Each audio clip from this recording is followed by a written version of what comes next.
Hello, you bastards. This is the Cinema Asylum Podcast!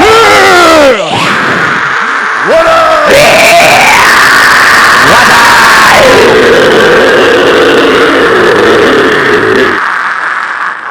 Oh, longer. In case you know, though, we are crazy people. I mean, speak about yourself. Gosh. My name is Paul Allen. I am the filmmaker of the group and the horror expert. To my left is Mr. Bitch himself. I am John Thompson, the action and animation expert. Who gets action all the time. Woo! Okay. He didn't deny it, ladies and gentlemen. It's about time. It's all about acceptance. Oh, brother. It's the last stage. And John accepts everybody He does. with open I ass. do, yes. He said he did too. He said he did. You heard that, right? Yeah, I heard that. Paul, did you hear that too? Okay. I didn't know.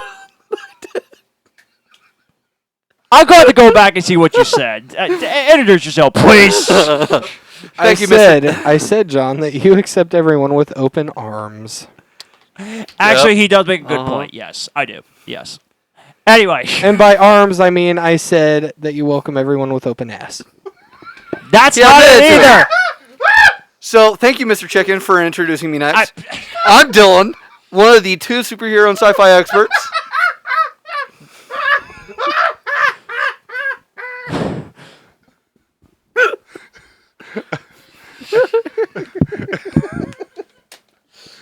We're on. And I am Matthew, the other superhero and sci-fi expert, who is apparently the Joker. Yeah. We have the Joker and the Midnight Toker. What can I say? I was looking at John. Oh.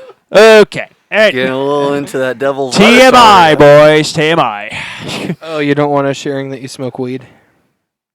I don't smoke weed. It's okay. It's okay. We're all friends here. I don't smoke weed, viewers and listeners. Sure. I do not. I do not. It's the truth. Everybody knows that John partakes in the devil's lettuce. Anyway, for the 30th time, welcome to our podcast. Before we actually do get started, Dyllan, you have an announcement that you would like to make. Hey, I want to make that announcement whenever I damn well please. Well, true. Yes. It'll come in time. Okay. As all things do. Okay. You'll hear the announcement later. I have announcements too whenever the time is right. First, I want to see if Matthew's okay. How's your asshole feeling? All good? I know. Paul gave it a big old beating earlier. Okay. Anyway. I heard that John did. No. No, I did not. No, because John takes. That's true. He's a catcher, not a pitcher. What Some sports terminology there for everybody who wants to know. What is going on in this 30th episode already? John knows that well enough. Oh, yeah. Hey, it's our 30th episode. Hey! Almost as old. Hey. Once and always. You're almost that age. John's going to hit it first. Yeah, old man. But you're so old. Yeah, I'm not that old. Your last name actually applies to your current condition. Oh, Mr. no. Walker. Oh, man. Ouch. So welcome back to the ADHD podcast. It's great. It's been great having y'all here. Squirrel. Yeah. Squirrel. Where? That was a mean joke. There's a fucking fly in here. Why would you watch flies fucking? What? You've never seen Jeff Goldblum in the 80s? Oh. I guess it lands on one of us. That'll be pretty fly for a white guy. Damn it! Already! I forgot. I'm going to set up 222. I forgot. I'm going to set up the stopwatch for our many bad puns. I was gonna say a pun, but I thought it might fly over your head. Oh, yeah, bitch! yeah, 120. Don't! Stop! John. Don't even think about it! Stop! No! Shut the fuck up, Matthew! Shut the fuck up! What is going If on? you put the mic back to your mouth, I'm going to tell you to fly away! That fucking counts as a pun, I I'll hope. give it. I'll give John it. Fing a fly on the wall with the. Matthew, shut your fucking mouth! 223 and 123 respectively. I haven't got to my rant yet, and this is one of those times. I guess we're gonna fly away. No! Shut up! Oh, fly away. Okay, thank you, Dylan. Thank you. Welcome. Okay. Okay, let's just get to whatever we're going to start first before things get chaotic. Matthew, go ahead. Before things get chaotic. Too late. Well, yeah. We got some trivia. Okay, good. I know the answer. He's just kidding. What is the very first sci-fi horror movie, and what year did it come out? I'm just kidding. I do know the answer, which is why I'm not answering. Son of a There's fuck. the very, very obvious guess, but I know that that's not it. The thing... Would I really make it obvious? No, it's not the thing. I was going to say the thing 1932. No. Oh, it's not. Okay. The Thing didn't come out in 1932. Well, I know it's in the 30s. I know that. No, it wasn't. No. It wasn't? Are you thinking about the movie with Kurt Russell? No, I'm thinking about the original that came out. The thing is a remake of the 1930s. The thing. It's a remake of the 1951 The Thing. Oh! Dadgummit, Get I was fucking wrecked! I was way off. Wow. You fucking moron! I'm just God! I know. I'm just kidding. I know. Yeah, I got nothing either. So pass. Not even gonna try. I think Paul knows. You say you know the answer. Don't Yeah, because I told him. I wasn't initially going to be here, so Matthew told me. Oh, okay. I'm just going to state what it's not, and it's the 1931 Frankenstein. Yeah. What is it? thought. What is it? What is it, Matthew? What is It's called. I don't know how to pronounce this. Elron. Elrune. Alraune. It was a silent Hungarian film. Okay, I was And- going to say, if it's foreign, yeah, it's pronounced 1918. Okay. Okay. That's what... I knew it. I was like, it wouldn't be too far off from that period. Well, he but- did give us a heads up that none of us was going to get this one. So I'm collecting the points today, boys. yeah, you are. Although I did pretty good last week, I figure out the year. Paul, I think it's chicken time. Chicken time. Hey, if we are collecting points for trivia questions, I deserve at least one. Action. Okay. All right. Before we talk about the movies that we got to watch, I was going to get this after we talk about that part, but I want to get to the rant out of the way because there's something that actually got me pretty mad. So, for those of you who know... Did it get you ranting and raving? Well, it's not... Well, you know, Dylan's usually doing the ranting and the raving, but not this time.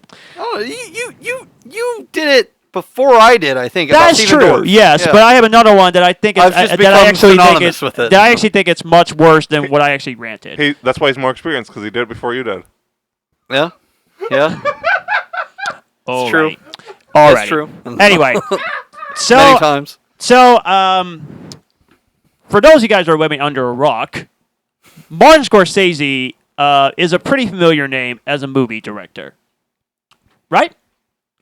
Great No, never director. heard of him. A lot of people No know. idea who that is. Yeah, you do. You know who Martin Scorsese is. Who is she? It's not a she. Oh, sorry. So, Marvin Scoresboard. Uh, What's the deal with him? Okay. Marlon Scorsese. Good Lord, guys! Come on! That's a stretch. I'm trying to say here. Okay. Tell us what you're upset about for the first time ever. Not the first hearing time. this. It's more than that. With- Okay. You're with breaking the fourth wall. Like with Marlene scored Stacy.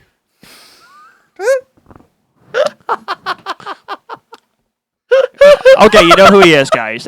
He's the director that did Departed and also Hugo and also Goodfellas, which the director, guys, jeez. I've never heard of any of those movies before in my life. The Dictator? Good thing he's not directing This because is we wouldn't not make the gonna final. work if I don't get this out. Good thing. Oh, Legally Blonde. That Good thing he's. Barbie? no, Good thing, Fucking love that. Martin Scorsese. Dang it! good thing he's not directing this, so we wouldn't make the final cut. This is what happens when I get picked on all the time. We would be blacklisted from Hollywood. Anyway, we all know that the upcoming film Killers of the Flower Moon is coming out. It's flowering into theaters. That one was bad. Anyway, he made It's a pun from Matthew. Of course, it's bad. yeah. But anyway, there's we all know that film is going to be coming out, and he actually said something that actually got me pretty mad. Now, it didn't start out bad when I read the beginning part, but then when I got to the rest, that's when I knew I was going to get pretty mad. So here's what it says here, and then I do want to discuss it for a little bit. Okay, he said here, the theaters have to step up to make them places where people will want to go and enjoy themselves or want to go and see something that moves them. Not too bad so far. However, I like to move. you should put that into the bank. Okay. Why? Get out of here, King Julian. So, anyway, Napoleon. not too bad so far on what he actually is saying. But then he goes on by saying, if Hollywood makes nothing but comic book and franchise movies and certain segments of the audience don't want to see those films, then nothing is going to get them to the cinema. The danger there is what it's doing to our culture. Because there are going to be generations now that think movies are only those. That's what movies are. One word. Oppenheimer. True, but here's the issue. Here, rant. Go ahead okay. before I say anything. Okay. I got a question. First, for one thing, excuse me, have you not heard of the recent critical acclaim box office hit films that came out in the last couple of years? Spider-Man No Way Home, The Batman, Black Panther Wakanda Forever, Guardians of the Galaxy Volume 3, Spider-Man Across the Spider-Verse. Did you not know those films but actually became successful and a lot of people still love comic book movies? Now I get it. There are a few comic movies that did not do well this year. The Shazam sequel, great example of that. And then there are other movies that did not do well. That's a terrible example. Flash is a better example. Well, yes, I was going to get that too. Flash did very badly when it comes to really hyping up for the film. I get that. And Flash's box office was over in a flash. 227. But anyway, so I get it. But there has been some phenomenal movies that had box office successes, and people still care about comic book movies. And here's what also makes me mad. He made that same freaking quote 4 years ago! In 2019! That said the comic book movies are not cinema! Dude, you need to shut up! You literally said that once before! He said that more than once before. Exactly! Exactly! More Scorsese is so wrong on so many levels because comic book movies are cinema. And for him to say that it's going to ruin movie theaters by saying that comic book movies is going to ruin cinema, that's stupid! It's dumb! Dylan's over there meditating. I mean, just be quiet, Martin Scorsese. God! I mean, I've got thoughts about it. I don't agree with him. Me either. I mean, superheroes are for me. Yeah. They're not for everybody. Morton Score, whatever his last name is. He We joked about it so much that he actually forgot. no, Part of it's his age. it is. He is from a different generation of filmmakers. Yes. He has contributed a lot to the filmmaking process and to the film industry as a total. Yes. But he started in like the early 60s. Yeah. And it's one of those things where like I could absolutely get behind it if we didn't have something like this happen every single fucking time. Slashers were big for a long fucking time. There's a reason why we got so many Friday the 13th movies. There's a reason why we got so many Nightmare on Elm Street movies. Like, there was a fucking reason. It's because slashers were huge at the time. And before that was Westerns. Exactly. Like, that's what it is now. Chuck This Norris. is superhero time. It's just one of those things where I feel like it's one of those problems where like which like I'm not going to profile anybody, but when you get older, you start to forget how things used to be, Like Matthew. and you complain Shut about up. something where like you witnessed it before, but you probably didn't say anything then because you weren't acknowledging the fact that that was happening. Well, back Like in the my Western day. thing, though. Yeah, exactly. It's like, I feel like it's the fact that superheroes are so common now, superhero movies. Yeah. I think that that's what it is. Because I guarantee you back in the 80s, Martin Scorsese wasn't saying that about slasher movies. Right. I guarantee it. But he's saying it now because it's so fucking easy to hate on superhero movies because Right. of the overabundance. Right. And, like, yeah, it's been predominant for the past 15 years. Yeah. So, like, I get it. He wasn't I even, get why he's saying it. He wasn't even saying anything in like 2008 when there was 1 or 2 a year. Right. It's that there's like 12 a year. Yeah, it's like, have you seen anything else coming out of theaters? Have you seen anything? We got Stray this year. We got Scream 6, which last time we got a Scream movie was, 2 years ago. But before that, it was what, 2011? Yep. Yeah. Oppenheimer. Oppenheimer. Right. We got Barbie, which whether you fucking love or hate Barbie, that is a drastically different movie than what we've been getting. The creator was The creator. highly original and it used recycled themes or Yeah. recycled concepts. Okay. But it was a very original movie. Yeah. It's just like, I think that his thing is he's not seeing all this other shit. And like, I get that it's probably because people are constantly just talking about superhero movies. Right. I get that. But at the same fucking time, you can't be like, oh, well, it's just superhero movies in theaters. It's not. It's not. No. It's not. If it's only superhero movies in theaters, then why is your movie there? They didn't do too well, but Last Voyage of Demeter and Renfield. Yes, exactly. Like, we have other stuff.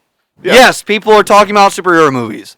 Guess what? That's going to start fucking fading off in the next 10 years. Yeah. It's going to. I'd say Because probably people about are getting 20, bogged 30. down. Yeah. People are getting bogged down by so many so much superhero content coming out Yeah. that it's just going to fade out into the next thing. Example, I think that what Jordan Peele has been doing is going to be the next thing. That's going to be the next kind of content I agree. I do agree with that. theaters. I do agree with that. Yeah. Because it's not simple horror. Right. And like there are people out there that think that Jordan Peele's movies also ruin the industry.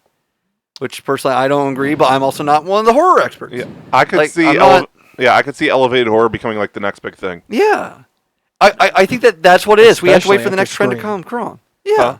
Especially after Scream because of how that kind of brought it into the spotlight a little bit. Kind of, Yeah. But yeah, it just ticks me off because Martin Scorsese he knows better than that. He knows way better than that. He's just a cranky old man right now. He is. That's He all it is. I don't think elevated horror's reign will be as long as superhero movies. No. I think like maybe 5 or 6 years. But it's going to be enough for a reset. Yeah. Yeah. And I could honestly see if more movies come out like The Creator, I could see after the elevated horror, original sci-fi taking over for not even that long, maybe 2 Yeah. 3 years. I can see it. I could see like high, like elevated level of sci-fi taking over, like Interstellar, Ad Astra. I Yeah. could see that taking over for a couple years. But all I can say is though, I mean, if he said like, "Oh, I just don't care about superhero movies," that would have been fine. If he actually said that. But for him to say that comic books and movies is ruining cinema, I would not be going on a rant right now. If he did not say that, just keep the words to yourself, okay? If you don't like superheroes, fine, but don't say it ruins cinema. Don't. Part of it is any publicity is publicity. I know. It's And bad publicity for all of us, but people are still talking about them. I know. I think that we just need to stop asking people like him about it. I agree. Like Christopher Nolan made the comment of like anytime that you get a superhero movie now, anytime you get it, it doesn't. Don't do it. Oh. Don't do it. I was gonna say I'll take off False my alarm. fucking headphones. Okay, false apart. But Okay, Christopher thank Nolan God. said. Christopher Nolan said that anytime that you get a superhero movie, you don't get movie stars. It's the character that's the star, Right. and that's just fucking plain not correct. Chris Evans got big because of. Well, he Captain was America. big before. But he really elevated it with You Captain know, like America. this was Robert Downey Jr.'s comeback. It was just It redemption. Was It superhero was. movies. Yeah. It was. But Paul Rudd has reached new audiences because of Ant-Man. We also got Gal Gadot because Gal Gadot wasn't huge. Yeah. Wonder Woman was her breakout role. Yeah, it was I forget who played America Chavez, but like that was huge for Simu Liu. Yeah. No, these movie stars are coming out of the superhero movies. Yes. So what Christopher Nolan said was fucking wrong. Thing is, every single thing that he's fucking made has been elevated. Yes. Every single fucking thing. Even the Dark Knight trilogy. Yeah. Which is one of the best known and best rated comic book trilogies that we've ever gotten. Absolutely. Like he made one of those, and he still said that it didn't create movie stars. Tom Hardy wasn't super well known during that. Who was Heath Ledger before The Dark Knight? Exactly. He was in Knight's Tale. That's all I can say. Lords of He was in Dogtown. that. And he done like comedies, and that was it. Yeah. What's a Dogtown he was in? Yeah, it was such a drastic turn for him. Yeah. Unfortunately, it was the last turn for him. Yes, unfortunately. Hopefully, I don't come back with another Martin Scorsese rant in the next You episode. probably will. Somebody's going to ask him again. Yeah, I know. Because, man, we cannot fucking create new original questions to ask people. Honestly, if we ever interview him on this podcast, I'd be scared to death. I'll be like, dude, I already criticized you for saying you don't like comic book movies, so I don't even want to be there for that. Martin Scorsese is like Corey Taylor with Loudwire. I always ask him what Corey Taylor thinks. Well, yeah. But, So, John's afraid of Martin Scorsese on the podcast now. Well, I'm you scared say of Christopher Nolan on the podcast. I hate to admit it because I respect him as a director. Yeah, He made absolutely. some great things, but it's just that he's just wrong. He's just so wrong on so many levels. Yeah. No, and I feel like I feel like anybody. My worry is that, like going with my Christopher Nolan thing. If he were to hear the podcast, he'd be like, "Well, he's a fucking idiot." That's what I was going to say. If we ever get him on the podcast, I dare you to ask why you make movies so complicated. Oh man! Oh, dude! Tenet, Dude, he would fucking rip me apart. He would. Tenet. I want to make it clear. I respect him as a filmmaker. Yeah. Absolutely. It's just I don't want to continue. I've said my thoughts about Christopher Nolan. I respect him as a filmmaker. I'm going to kind of fucking leave it at that other than what you just said. You're massacred. In my opinion, Ryan Johnson is better. I'll say that.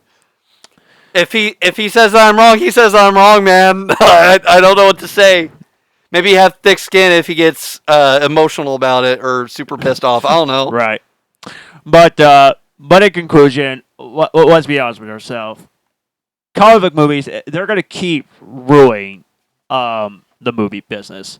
And it's good for business, period. It's good for business. Any genre is good for business, especially comic book movies. Yeah. And horror. Yeah. Exactly. My type of genre, I don't care for horror. But hey, if people still like it, okay. That's totally fine. Oh, brother. All right, bend over, spread them. No thanks. Hands against the wall. I guess we should get into the movies that we got to watch. Paul, you want to go first? I can. Uh, Angel? Oh, I was going to say John. Wow, okay. Okay. I really saw a couple things this week. Okay. The first thing is I saw The First Harvest again. Nice. All right. And today I saw Saw X. Hell fucking yeah. I'm stealing that sandwich. I'm stealing it. That looks so It looks good. so good. Which you'll get to hear. Does it not look good? It looks fucking great. Which he'll get his review of Saw X later after we talk about the one gonna film that we got hold to on go to see. this. But we'll get to that later. Yes. I do have an announcement to make regarding The First Harvest.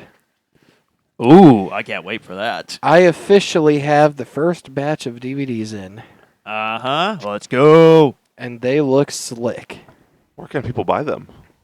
through me on Facebook. Through you? Yeah, they have to do a heart punch from Friday the 13th. Oh, okay. reach through my body to collect the DVD. Simple enough. Oh, I thought it comes out your butt. I mean, if you want to go that way too, it's just a longer reach. Hmm.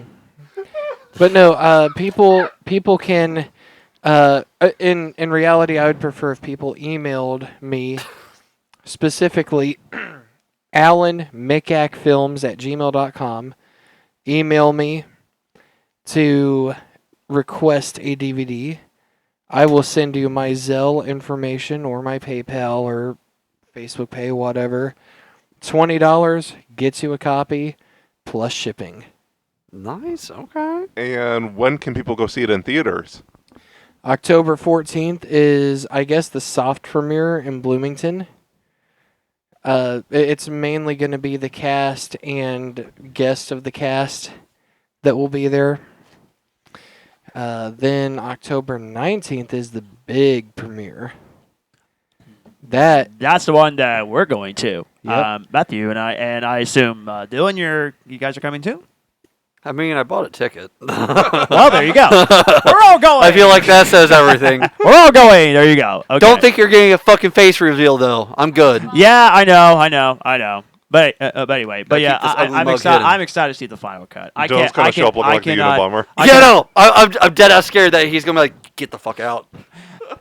I'm hoping. I'm 911. hoping in the future that you get a wide release. I hope in the future that happens for you all. That'll be amazing.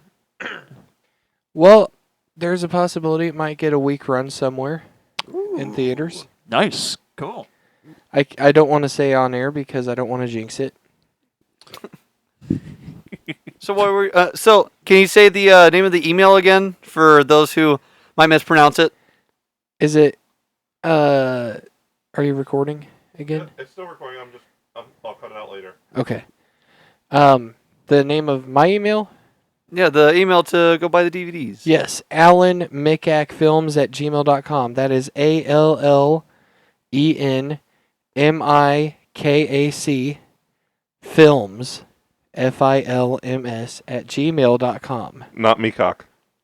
Yeah. Yeah, I John. get it, guys. I get it. I get it. Are you sure? Yes. Say it. Son of a buck. No. He cussed. Say it. Dad, he cussed. Okay. Okay. He can't. I can't screw it up. I don't want to screw it up, man. Okay. Okay. Say her name! Okay. Mekak. Ah. Impressive. Yay! There we go. I was expecting him to come out of the barrel with shout my out cock. shout out to my friend. I don't want to mess up your last name. She has had her name pronounced my cock before. Okay. Oh well, I'm not alone here. Thank God. I'm not gonna say anything. Good. I will beat the fuck out of you. I bet you will. I would. Okay. An Um, agreement.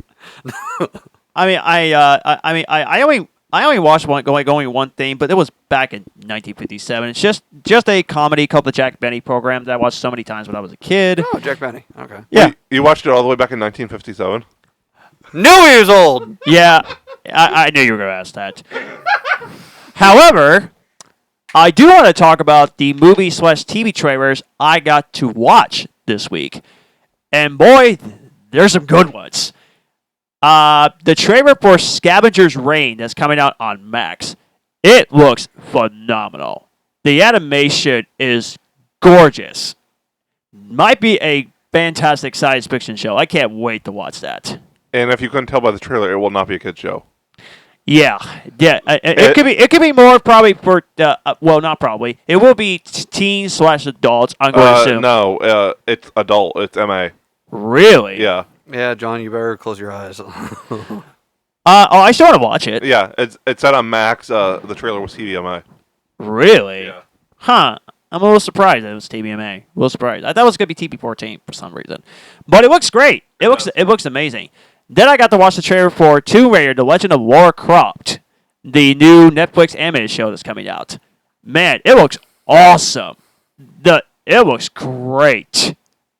I can't wait to see that show. Why are you laughing again? Good Lord. Wow. Okay. Okay, and then I got to watch two other trailers for upcoming movies. I hope I said this name right. It's stop laughing. I know. It's pronounced Argyle, right? Yeah. Man, that looks great. I've not watched the trailer yet. Oh, it's awesome. The action, Henry Cavill is in it. Yes. The casting is pretty great, and this was going to be a very fun, action-packed movie. I can't wait to see it. You've also saw 2 short films this week. Oh yeah. It's literally been 2 hours and you forgot already. Yeah. What was the science fiction short film that we watched? Wayward Gods. Wayward Gods. Yes. It looks so good. Holy cow! That YouTube short is so good. I love that short. It's awesome. I already immediately gave it a like on YouTube. It was fantastic. I gave it 5 stars on the letterbox. And then I probably got to watch Aquaman and the Lost Kingdom. Now, while I am so worried that this film could be bad, I love the trailer though. It looks awesome. But I'm so worried that it's not going to do good because of all the troubles with the production and the rewrites. It's nuts. So I don't know how in God's name this film is going to go. It's either going to go really good or it's going to go really bad. I liked every single shot in that trailer except for one. That's true. Which one I don't That's like. true. The shot of Amber Heard. That's true. I won't say anything. Yeah, I'm not going to say anything. I'm not excited. My biggest complaint is the runtime. Oh, What yeah. time again? 155. Ooh, that's pretty short. Yeah. Or, well, I mean, Well, the Marvels for is that going to be kind of movie. 97 minutes. Yeah. there's no way that's Oh, no, it is. It's There's no the way. shortest MCU movie. 97 minutes is no that- Ridiculous, yeah. I don't believe it. Yeah. It's true. The don't first believe it. Aquaman... I would have expected it to be around the same length as the first Aquaman or a little bit longer. First But Aquaman was 225. Yeah, okay. An hour 55 is ridiculous. Yeah. We'll have to see how it goes from there. But overall, love the trailer, but I'm very worried, but let's hope they prove us wrong. I don't know, there was something fishy about it. Oh, Jesus Christ. Who wants to go next? 228. Restarting stopwatch. I guess I'll go next. I also watched Saw X for the first time today. We'll talk about that later. I also watched the first episode of Gen V. Friday night, I think. I liked it. I'm very much ready to get back into the world of the boys. I guess the boys are back in town. God. Aye, that only lasted 129. like 20 seconds. Just like Jeez John. Louise. Did you like that one? The amount of memes we are going to have from his facial expressions. We are going to have so many memes. I heard he likes facials. Paul, that one's going in the bag. Oh, man. Yeah, That's yeah. 124. Yeah, that one doesn't count. It only counts when Matthew does the bad puns. No, John, because you have a total of 12 in the bank right now. Yeah, they're face to face with that one. And here we go. 230. We're facing a crisis. 2 seconds. 231. Can you please stop with the puns, please? You just If gotta you face continue, it. I'm gonna have a. Shut up! If you continue, I'm Fine. gonna have a face off with you. Face off. 125, Paul. We're going to Dylan, we're going to try to make him not do any more, do another pun for I'm not telling him not to. For 5 minutes. 5 minutes. No more puns. Yeah, 5 minutes. You just gotta face 5 minutes! it. You just gotta face it. Shut up! You know what? As a punishment, I'm not putting that one in the bank. Okay. Fuck you. For For 5 minutes, Make- they're not going to the bank. Make that 10 minutes. You Can I though. just mute his mic? Yeah, do it. No, Which one is yours? I'm not telling you. Which one is yours? Trace the wire. Oh, he's going to turn his mic down. Speak now, bitch. Okay. Okay, Dylan, keep talking. Go. Okay. So I watched the first episode of Gen V. I really liked it. There's 2 others out right now. I really need to start watching those. I was not expecting that little. I I don't know how exactly to say it. It's the same kind of shot in this episode that we got in the first episode of season 3 of The Boys. If you know, you know. Excuse you. I wasn't Sorry. expecting that. It's okay. But I watched that, and I rewatched the first 2 Expendables on Friday, I think, and as well as watching the third one for I believe the first time. Okay. They weren't as good as I remember. Oh. Okay, and I want to say, out of the 3 that I've watched, there being the 4th one out, I'm probably not going to watch it till it gets on streaming. Yeah, me either. Best one. Not in my opinion, it isn't. Which one? The second one. I think the No, second, no. Like, which one is the best one for you? I'd say 3. Really? I'd say 3, 1, 2. Okay, interesting. So you prefer the PG-13 Expendables movie? I do. Huh. Because it didn't need to be more. It didn't need to be more than PG. Okay, I'm not upset. In about my that. opinion. I'm not upset about that. Yeah, but it's the one about number 2. I might upset you. Oh no. Uh-oh. Okay, so you know how everybody shits on Rocky 4, and they're like Sylvester Stallone can't write. I happen to love Rocky 4. I look at Expendables 2. I think Sylvester Stallone can't write. Oh no! Oh. Okay, so it wouldn't have been as bad if it weren't full to the fucking brim Oh, that's painful. with 80s action movie That was references. the best part. I hated it. I fucking hate it. Oh, There's only so many times man. where in relation to Arnold Schwarzenegger, you can say, I'm back. Or make a fucking reference to Terminator 2 with it still being okay. The first time, I was fine with it. I was like, okay, that's a little one-off. And then they kept fucking doing it. They made Die Hard references, too. And on top of that, they referenced fucking Rambo. I did not catch that. They did! They literally said Rambo! It's I'll be back. You've been back enough. I'll be back. Who's Exactly. next, Rambo.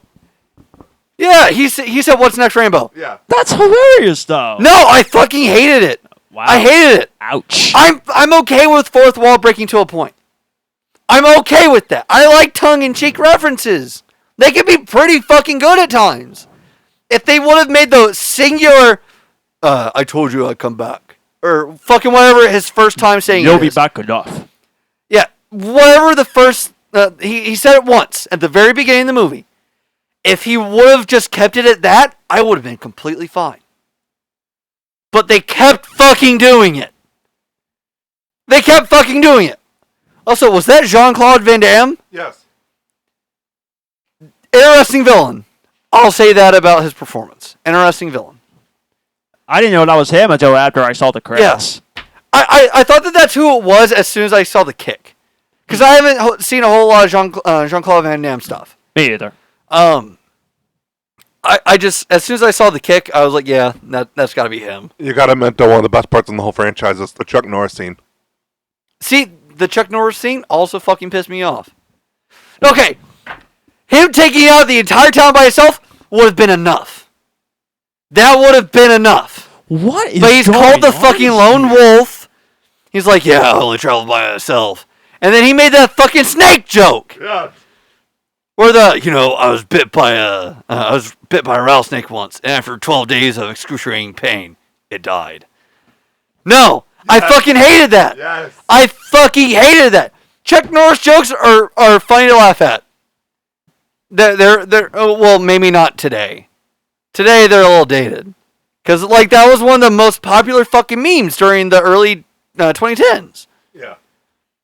But after going through all that and fucking, I enjoyed it when I was 10. I'll fucking say that. 25-year-old Dyllan? Not so much. I love Chuck Norris jokes. I hated it. I hated it. Ouch. Oh, like I said, they could have left it at him killing everybody and him coming in, and if they were like, "Oh man, you're the lone wolf, right?" He could have been like, "I am. I'm the one who travels with no pack," or something. There was something fucking else to say there other than making a fucking Chuck Norris joke. The act was enough. I don't like Expendables 2. I don't. In my opinion, the first one, the writing was a little shoddy, but I was okay with it. I still enjoyed it. I didn't like Sylvester Stallone's facial hair in either of the first two. Wow. Got better the second one, but man, I think that man either needs to have full beard or nothing. I don't know. I just didn't like Expendables 2. I didn't. Would you say they're expendable? Yes. Yeah, I'll throw that in the bank, but yes. I like the idea about the Expendables franchise. I really do. I like that they introduced a new wave of Expendables in the third one. I doubt that they kept with it in the fourth one. I wish that they would have. That would have been a good spinoff. No, they have a new wave in the fourth one again, but they're really expendable characters. Like, it's just Chuck Norris and Stallone and Statham. And Yeah. everybody else is like background characters. Yeah, you'd mentioned that. I just, if they would have done a spinoff, or is that new wave of expendable characters, I would have fucking loved it. Mm-hmm. I would have ate that shit up. They were the most compelling part of Expendables 3, other than Stallone going after Mel Gibson. Other than that, it was the most compelling part. I love that part with Mel Gibson. You snap your back, I'll snap. I can snap yours. Make it snappy. Yeah, I need to watch the third one. it's on. I was gonna say it's on Peacock. It's not anymore. It's on. It just left. It actually is on Netflix. So They probably swapped over there like yesterday. Yep. And Matthew, what did you got to watch? Because someone's got to get me tonight. He's got his mouth full of balls right now. Give him a second. Oh, okay. He's got a gurgle. And meatballs in the house. Okay. Here we go. Are you good? He's got to drink his water, folks. Got to refuel. Refuel. Okay. I have watched several short films this week. The Haunted Castle, 1896. The Astronomer's Dream, 1902. The Untamable Whiskers, 1904. Off to Bloomingham Asylum, 1901. Excursion to the Moon, 1908. The Original Frankenstein, 1910. I watched that splatter film Paul mentioned last week, Blood Feast. It was gory. For 1963, you're talking like brain matter splattered. Jesus. It was gorier than it was gorier than Halloween. Oh, okay. It might have even been gorier than the first Nightmare on Elm Street. Like, it was gory. I was shocked. The House of Ghosts, that was 1908. That was another short. The Gate, which was a sci-fi horror short. Wayward Gods, which was a sci-fi short, which you guys watched. Yeah. I really loved that one. Those on my list. Huh? I said I forgot to include those on my list. I rewatched Alien. Excuse me. I watched a sci-fi horror short called Awakener. It was kind of a Lovecraft kinda. Okay. It's on YouTube. It's like 16 minutes. Rewatched Empire. I finished Sci-Fi September except for Mad Max Fury Road because I watched it in the middle of August. Ah. So I finished them all off. I did Empire Strikes Back, Blade Runner 2049, The Martian, Interstellar, and then I rewatched The Batman today. Finally, again. I've only watched it 3 times this year. I'm really slacking. Gotta pick up those fucking numbers. Yeah, I know. And then The Creator, which we'll talk about in a minute. But yeah, that's all I watched this week. What? I guess we'll jump into a Creator review real quick. Yes. Have It's okay if I tell you real quick about the movie. Yeah, but first, spoilers. Spoilers, of course. Okay, so this is a movie I was so excited for. I've been hearing early praise for the movie before it even came out. I only watched the teaser. I didn't watch the trailer. I only watched the teaser trailer because I was that excited. I'll for get it. into the behind the scenes after you're done. Okay. For me, the creator, for me, masterpiece. Amazing movie. Loved it. Such a powerful, emotional roller coaster ride. This whole film for me was just phenomenal, and for me, it was magic. The way that they were able to execute scene by scene with only a $4,000 camera is unbelievable. You just fucked up, John. That was one of the things I said I meant behind the scenes about. Oh, I'm sorry.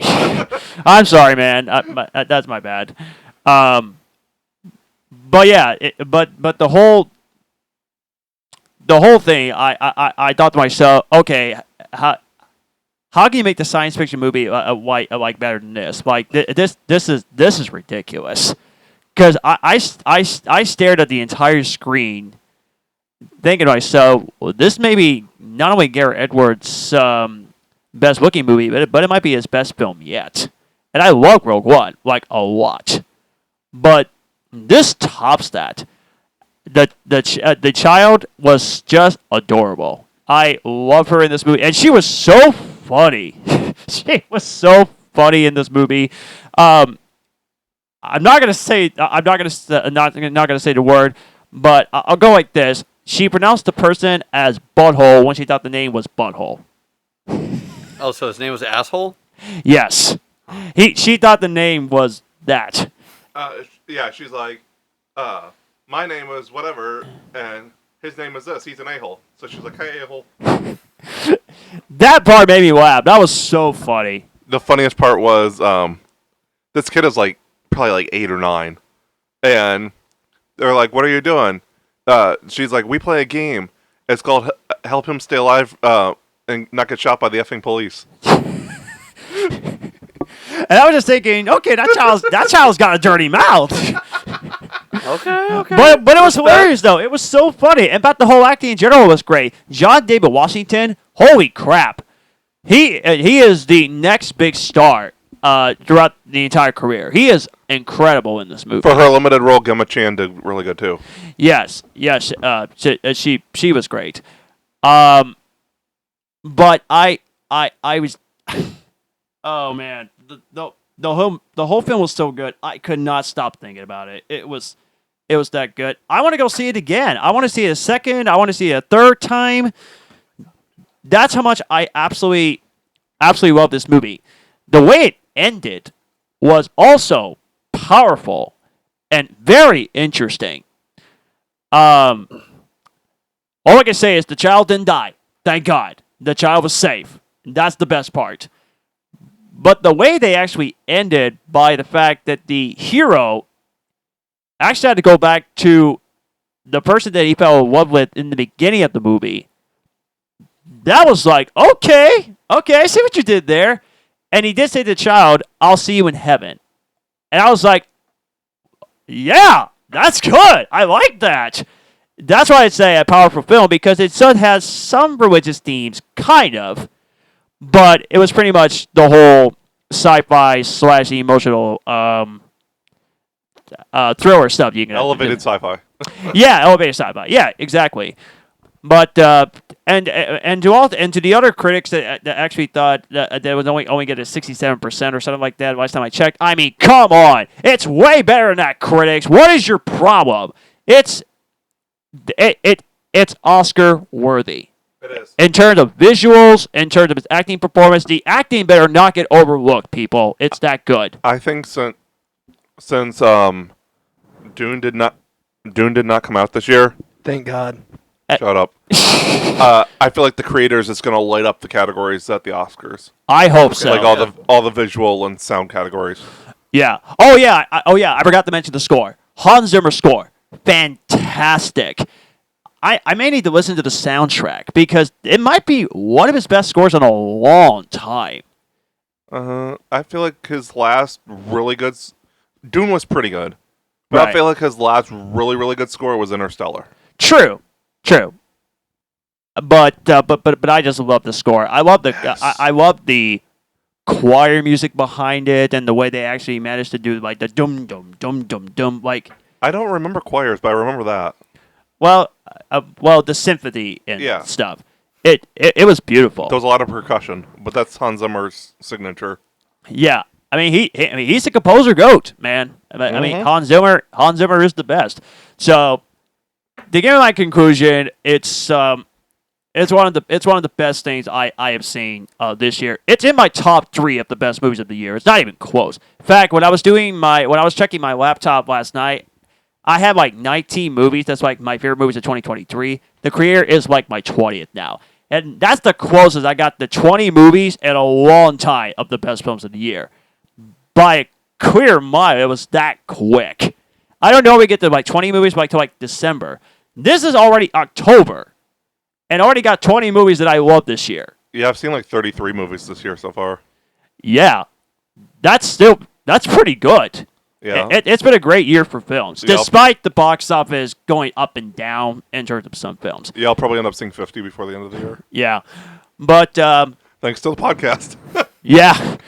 But I love this movie. I want to see this movie again. I want to see it multiple times. I can't wait till it comes out on Blu-ray so I can watch it again on HDTV. How many stars did you give it? Huh? How many stars? Oh, if I could give it more than 5, I could. It's that phenomenal. And if I could give more than 10, I could.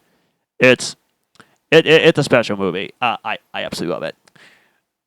I do have to go, guys. My mom's going to pick me up. So, to the listeners and to the viewers, I'll see you back for the next episode. And to my podcast buddies, I love you. And I'll see you boys next time. See you next time. Rest in peace. Yeah, right. Nighty night. Listen, if you fall on your way out and you break your fucking hip, it could lead to something worse, old man. See you, my dude. See you at work tomorrow. Yep, see you tomorrow. I'm not going to step on Angel. I'm not going to kill her.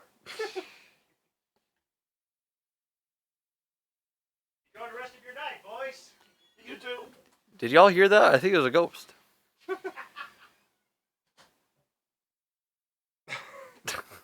Okay, time for my review. I'm just gonna ignore that sound. Very well done visuals. Story had elements of other sci-fi, Blade Runner, whatever, Terminator, but it executed in a very original way. And yeah, visual score, acting was not it was good, but it wasn't the highlight. You could definitely tell Gareth Edwards shot it. The war scenes were very reminiscent of the beach on Rogue One. Okay. It was shot very similarly. It's the same cinematographer as Rogue One. He also did the Batman and Dune. Mm. But yes, it was a Sony FX3 $4,000 camera. Which if you weren't here for the episode where we interviewed Rob Mello. Mm. But for Happy Death Day, they used two $250,000 cameras. Jesus. So for using a $4,000 camera on a big budget movie like this, and it looking that incredible, have you seen Blade Runner 2049? Yeah. The city cyberpunk looked even better in this than in that. Oh, damn. Okay. So that should tell you like how good the visuals actually were. The war scenes were very well shot. They didn't use green screen. It was all on location. Very limited CGI. Mm. It was mostly practical. They hired Industrial Light and Magic from Lucasfilm Oh, okay. to do stuff. I seen something online, I'm not sure if it's true. It's one of the most practical sci-fi movies since Star Wars, the original. Okay. In terms okay. of how less CGI and stuff they use. Right. And I guess he used like guerrilla, like war filmmaking tactics. Like news reporters going into the middle of a real war zone. Ah, okay. So it was very interesting how some of it was shot. Yeah, it had John David Washington, Denzel's son. Yeah. Gemma Chan. The kid, I think it was her first movie. And the only other cast member I recognized was, I'm going to butcher his name, Ken Watanabe. He was in the first Godzilla movie. Both Godzilla movies, 2014 and 2019. Yeah, I know who you're talking about. He was the guy that sacrificed himself in the nuclear area in Godzilla 2019. The doctor. Yeah. You know what I'm talking about, though. I think I fully recognize the name. He's right fucking there. Yeah. Yeah, you've seen him Watanabe. before. Just look him up real quick, yeah. Ken Watanabe. Yeah. Okay. Yeah, he was one of the simulants, one of the robots with human skin. Okay. But really well done movie, great score. This might be a hot take. I need to watch it a couple more times. It might pull out higher on my list than Spider-Verse and Guardians for the top movies of the year. Really? It might end up taking the number one spot as of right now. Okay. Not a whole lot of surprise knowing you. Yeah, I could have predicted that. I think. Well, I love Guardians. Don't get me wrong. But Yeah. No. I know. But like your major sci-fi, especially like offbeat sci-fi. Yeah, like Interstellar. Yeah. Yeah, Martian. A lot more elevated stuff. Yeah, I feel like I could take the number one spot. I need to watch a couple more times. Okay. I only need to watch it about like 12 more times. This is no biggie. Well, I want to Knock that out on a Sunday afternoon. I just want to make sure, like, because obviously you have your initial impressions, Uh-huh. and you want to make sure it stays like that the more you watch it. Yeah, you don't want it to just be the hype that's driving you forward. Right. Yeah. I mean, at first I thought, like, the Snyder Cut was going to, well, yeah. I could use that as an example because that was 2021. Yeah. That's when everything was coming on HBO Max directly the same day. I watched the Snyder Cut a couple times. Like, I loved it. It ended up being my third movie that year. But, like, I watched Dune way more that year, and it took my number 2 spot. Okay. So, like, yeah, it's just repeated watches. Dune was a better view. Yeah. And then, obviously, there's no reason anyone should have anything other than No Way Home at number 1 in 2021. It's too fucking good. It Everything is. about it. But, yeah, overall, 5 stars. And I think it's probably one of the best sci-fi movies outside of your typical Star Wars. And it's probably one of the best in the last 10 years. Okay. There are a lot of people that would say that that's not stiff competition. Yeah. But, yeah, 5 stars. Nice. I guess it's Saw time. All right, let's cut to it. I saw that coming. It was an excellent film.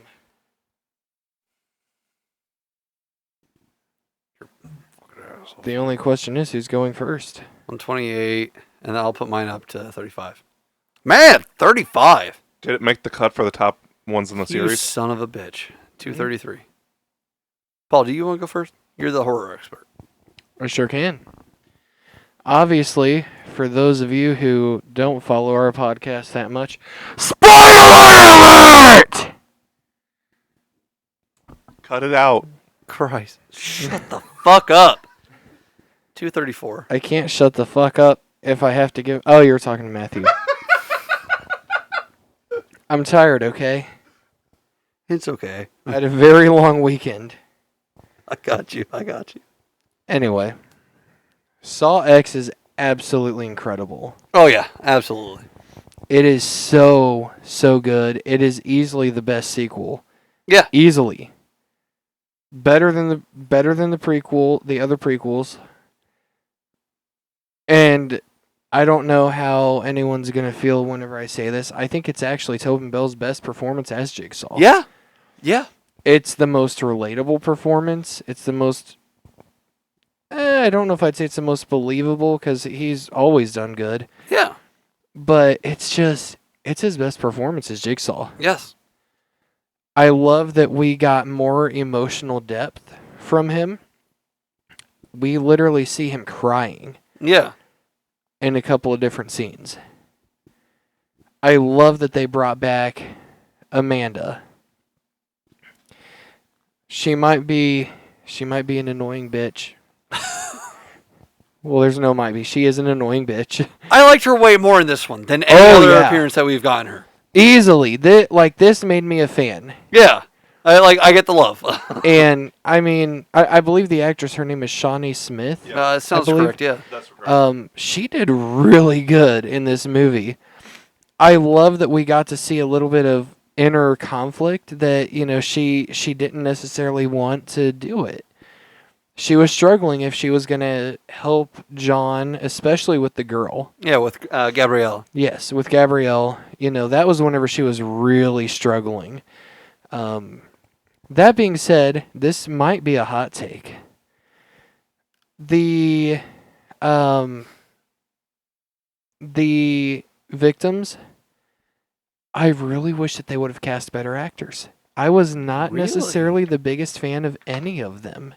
Okay. I didn't believe any of their performances. Matthew, you're going to get a kick out of this. The Gabriella character, there was one point whenever she was in a monotone way, at least that's how I interpreted it, in a monotone way. She's like, no, stop it. You are kidding. I'm not kidding. No. Can no. you verify that? Which part was that? Um, I just I think remember it was her like whenever- weekly begging. yes, it was her weekly Yeah. begging. I think it was just before the chain lifted her. Oh. No. Yeah. No. She was like, No, dead ass. no, stop Yeah. it. No. It's No. really Stop stop. it. No. Exactly. No. You did better than her in Manic. Wait, what? I was better? Yes. I'm not even Yes. joking. Yeah. You've seen it then? Yeah. Star X? Yes. No, the Manic. Oh no. Okay. The fuck is the Manic? It's my first short film. Oh, from my bad. 2018. We shot it. It's on YouTube, right? Unfortunately, yes. It was shot on like $100 camera. Yes. No additional audio. Like, it was just the raw camera audio. Yeah. And it was just us. And we didn't know what the fuck we were doing. Oh, well, you figure it out. Eventually, yeah. Yeah. Picked up a few awards since then. But I recommend you take a couple puffs and then watch it. Okay. Okay. it might actually be semi decent if you're high. But no, I like Mulan. The bludgeon scene was pretty good. the what? The bludgeon scene. Yeah, the sound was actually decent. That's what I'm talking about, yeah. But no, Saw X. I didn't like the actor they picked for Mateo. At least while they were in the traps. The traps, I felt all of them were really weak performance wise. Yes. Mateo was not believable in the trap. What was the first chick? I can't remember what her character name was. Vanessa? It started with a V. Yeah. I think they need acting lessons from Holly. They do. Let's just call her Vanny for right now. Yeah. Yeah, her trap was one of my favorite traps in the entire franchise. Really? I loved it. It was brutal. And I mean, if she wouldn't have dragged her ass, she might have actually won the game. Yeah, yeah. I mean, massive spoilers here. She had to cut off her leg and suction out bone marrow. Yeah, yeah. That's fucking brutal. And then if she failed to get a certain weight of marrow. Yeah, there's like 5 ounces or something like that. Yeah. And she needed 3. Yeah. Then the same type of wire that she was using to cut through her leg was going to cut through her neck. I loved that trap. But her performance sucked. Was it quick or just quick chop? No, like it like ran it like a saw. Yeah. And it would just like through her neck. Yeah. Okay. That But would've she been had too to bad, like probably. she had to manually It was slow enough that it would have hurt. Yeah, she had to manually do it Yes. like a hacksaw through her leg. So it wasn't like quick like zzz. Like she had to all the way Yeah. up. Yeah. It was brutal. I hate the main like scam artist in this. Cecilia. Yes. Huh. Now that being said, we're supposed to hate her. Yeah. I think. So she did her job pretty damn well. The part whenever she ended up like chopping open V to get her intestines to try to yeah. get the table, I actually thought that was very cool. Yeah, no, I like that. That was creative. It was. I am a fan of summer sausage. Anyway, I'm going to completely ignore you, Matthew. Dylan I- WC is traumatized. I really did enjoy the brain surgery trap, even though I wasn't a fan of his performance while he was in it. Yeah. the only part that kind of let me down was I felt like that the kill itself would be different. I didn't anticipate that he was going to essentially get his head burned. Yeah. I do wish that they would have done something slightly different, but I mean, that being said, it was a death mask, which was cool. Yeah, no, that I like that. I like that aspect of it. I feel like his performance was probably the most unbelievable, aside from the one part with Gabriella, Yeah. because, you know, if you are literally cutting a part of your brain out, you know, depending on the part that you're cutting, you might lose mobility. Right. And you certainly aren't going to be just sitting there. I mean, he was definitely screaming, but to me, it didn't seem like he was believably in pain. Yeah, no, he was just like... You just cut off your skull, Right. part of your skull, and you cut out part of your brain, and you act like that you just stubbed your toe. That was the biggest downside with that. He did, though. He was just like, ah! Exactly! Oh my gosh. Yeah, I Probably could have done better. Yes, you could have. Gabriella, I did enjoy the character. I thought that she was a fascinating character. Her trap was probably the weakest in the movie. To an extent, Matthew, I wasn't the biggest fan of her trap. It was interesting. I like that it was creative. It was. It It was was utilizing different. something that was already there, Yes. and like it was tailor made almost. Yeah. Based off like scraps. Yeah. It was cool. I think that Cecilia was working against them the entire time because she said, "Start with your foot," which if you've seen the movie, you'll remember that she was suspended by one of her arms, and then she had another The chain around opposing her leg. foot. Yes. No. Don't start with your foot because then you're just going to hang there still in front of the radiation. Start with your hand, fall to the ground. You're away from the radiation. Take that time, get your foot free, get away from the radiation. Because, I mean, they demonstrated that the radiation was going to move, right? Yeah. So chances are if she would have started with the hand, it still would have like gone down or pointed down or something. But she should have not listened to Cecilia. I think Cecilia was working against her. And then I use further evidence in whenever Cecilia was like essentially freed from the trap, she breaks her neck and kills her. Yeah. Which was a fascinating twist because I mean Kramer clearly wanted her to live. Yeah. I didn't necessarily see the twist coming that that the one dude was in on it. I know you said you saw it whenever Yeah. we were talking privately. I didn't see that coming. Normally I see shit like that coming, but this was a little different. I love that Jigsaw was playing them from the very beginning. It didn't play out exactly as he had anticipated, and he even says as much. Yeah. I thought that it was a very interesting character choice for Jigsaw.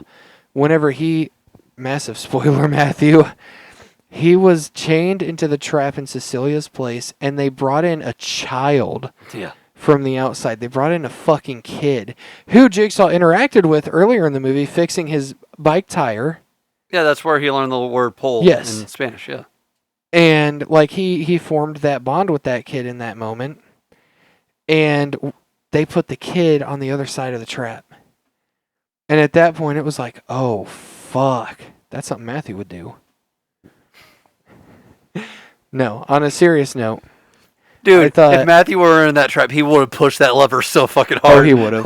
You would have, fuck this kid, I'm getting out. So Matthew, the trap was they were both chained down on either end of the trap, and one lever would be pulled, and they would kind of dip back a little bit and be waterboarded with blood. Yeah. I hope that kid's ready for a shower. Well, No. Jigsaw in Spanish, which it's funny because he made mention of not knowing Spanish earlier in the movie. Yeah. So at some point he learned the phrase, don't pull. And he just said no holla. yeah.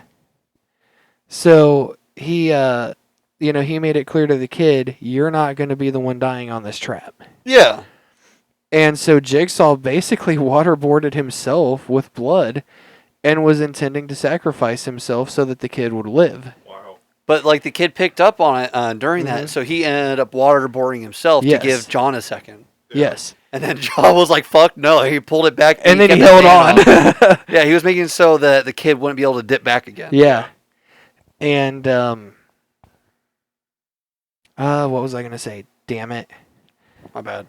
No, it's okay. It's okay. I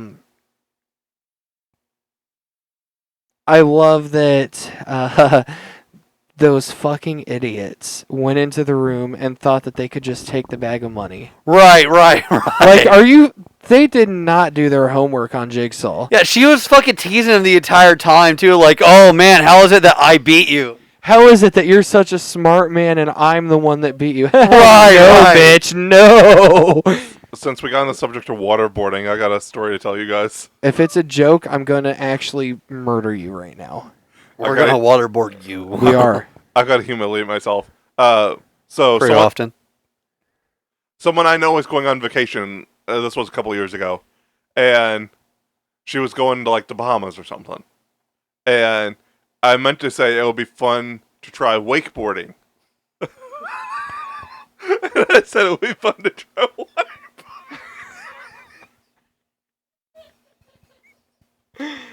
That is actually pretty funny. It's like, wait, that's not right. Well, when you're in Rome. But When you're in Russia. they take the bag of money, or what they think is the bag of money, and it sets off a timer in that room, of course. And then it's revealed, oh shit, Jigsaw planned this as a backup plan. He had an insurance policy here. And at that point, the trap that him and the kid was on lowered. That neither of them was being waterboarded at this point, and then, they're able to get out.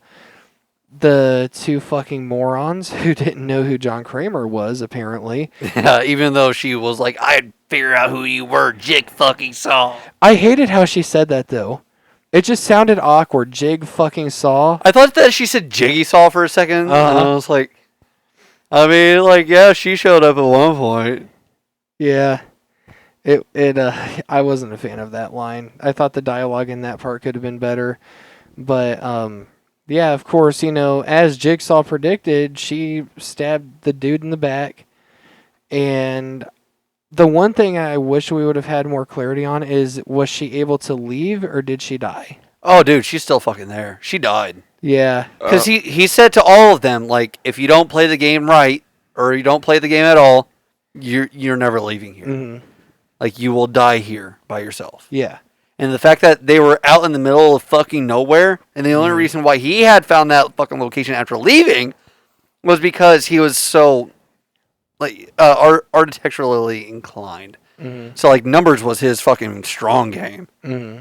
That's the only reason why he found it again.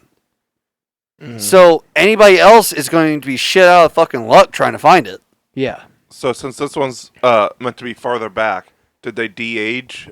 I don't think No. that they de-aged Okay. him. No. He, that being said, though, Tobin Bell has aged really well. He has. He looks damn good for being in his 80s. Yeah. So, this is probably the biggest spoiler of the movie.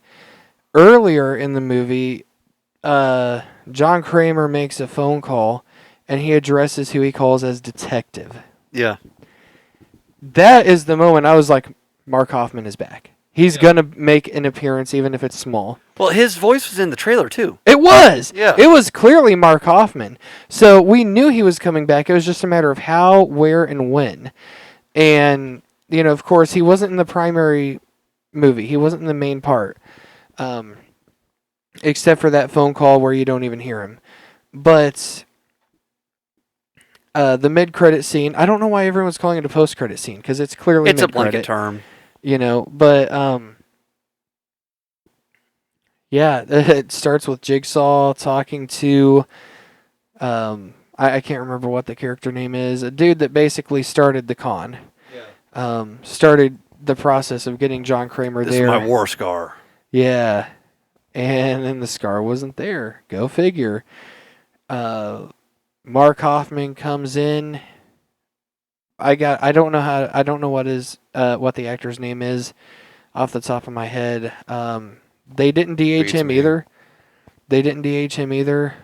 He looked really good too, though. And I mean, it was a very short performance. He only had like 2 lines. But to me, this clearly sets up Saw 11. Oh yeah, yeah. They're going to keep making these movies as long as people are still going. And, I mean, shoot, in the 1 weekend it's been open, it's already made back its money. Yeah. So they're going to keep going for sure. And I hope that they bring back Amanda again. I hope they bring back Mark Hoffman. I really want to see Dr. Gordon again, too. Yes. I think that if we do a proper sequel to all of the movies, and you want to continue the legacy, have Amanda, have Dr. Gordon, it's kind of unclear if Mark Hoffman is still alive. He may or may not be. Yeah. Because last we saw him was in 7, right? And that was when all the other apprentices were ganging up on him? I believe so, yes. Yeah. That was whenever Dr. Gordon trapped him in the first room. Yeah. And then that was it. That was the last time we saw him. We don't know if he found a way to escape. We don't know if he's still there. He's gotta still be there, unless like the next movie takes place a couple days later. Right. Like I can see them that dude doing has to that be though. alive. Truthfully, because I mean they've already established that different Saw movies take place in it jumps around a lot. Yes. Yeah. So I can see them doing that. I don't think that would be Saw 11, but I can see them eventually doing that. I also think it's hilarious. I don't know if you saw the video or not, but the actor that plays Mark Hoffman, somebody approached him at a signing, and they were like, man, I'm a big fan of your work in the Saw movies, and I know that you can't say anything about Saw X if you're in it, but I hope that you are. And he was like, oh, no, I'm not. And then he winked big like that. And it's like, son of a bitch, you probably just broke an NDA. But no, his performance was a small part of the movie, but very effective. And I mean, he didn't spoil NDAs as much as Tom Holland and Mark Ruffalo do. oh, Jesus Christ. True. He also technically didn't spoil it. He just winked. But Yeah, he was just being cheeky. yeah. Yeah. Basically, like, I may or may not be. He, even though they didn't DH him, he still looked relatively the same. Yeah. I was quite impressed by that.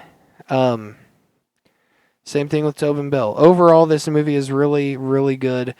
I love that it was more story-driven. It didn't need to focus on the traps nearly as much as the previous entries. Yeah. For that reason, I think that this movie will definitely attract the hardcore Saw fans, and I think that they will still love it as a faithful adaptation into the series.